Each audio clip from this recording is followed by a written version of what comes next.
Hello दोस्तों, मैं मोइन शम्सी हूँ। ये चैनल है माय हिंदी माय उर्दू। आज की छोटी सी मुलाकात में जानिए वर्जिश शब्द के बारे में। इसको कई लोग वर्जिस या वर्जिश कहते हैं।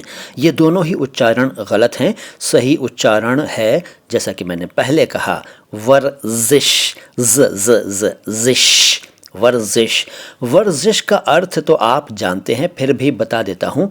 व्यायाम, और अंग्रेज़ी में कहूँ तो फिज़िकल एक्सरसाइज, वर्जिश। इसके बहुत सारे एग्जाम्पल्स हो सकते हैं। एक सेंटेंस बताता हूँ।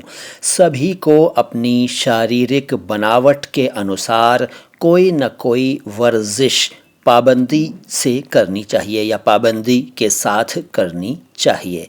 ये छोटा सा वीडियो कैसा लगा कमेंट बॉक्स में मुझे बता दीजिए। चैनल को सब्सक्राइब नहीं किया है तो सब्सक्राइब कर लीजिए और इस वीडियो को लाइक ज़रूर कीजिए। बहुत बहुत शुक्रिया।